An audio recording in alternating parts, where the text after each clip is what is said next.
It's BrainWash with Dr. Tom and Drum Rolls with Scotty Irving. Genesis Behind the Lines. We're making all the Bible references, and now we have the first book of the Bible as a band name. I don't know if that was a connection or anything. That was a great segue. I don't know why I even said that. I'm sorry. That was kind of interesting. Genesis was a band I had heard a few songs by, but didn't know a great deal about. But what I had heard by them did not really prepare me for the band that they actually were. I'd heard a couple of their more obvious singles. Yeah. Follow You, Follow Me was the biggest single they'd had at that point.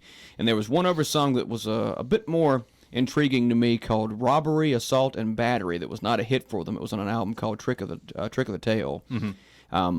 The album that this song comes off of, Behind the Lines, is called Duke, and it had Misunderstanding and Turn It On Again and some other songs like that.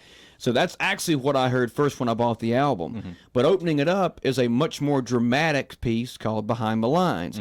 The introduction itself is, I won't say it's a chop fest by any means. Phil Collins is not. He never was one to overplay, right. But he plays some marvelous stuff on this, and it gives you an idea that something very big is coming, which is the whole idea. It introduces the album, and it goes through a rather lengthy introduction, and then suddenly slows down, and then Phil's vocal comes in. The dramatic mood that it actually gives you is really, really wonderful because his vocal is not really aggressive at that point. It's more like, I held the book so tightly in my hand. That's a wrong key, by the way. I can't touch Phil Collins. I'm not even going to try that.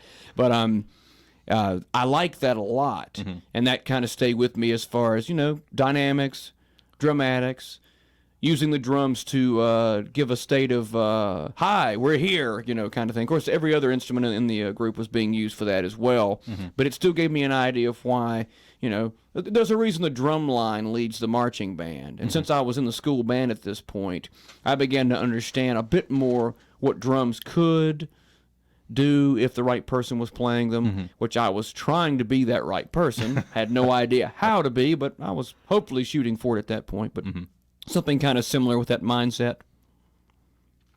It also prepared me for some much later Genesis. I say later. Much later, I heard some of the early Genesis stuff in a little. I was going to say one of the songs I almost picked for this list was one of the older ones with Peter Gabriel on the vocal, called "Watcher of the Skies." Whole different idea of arrangement than the song we picked here, but anyway, that was later. Okay.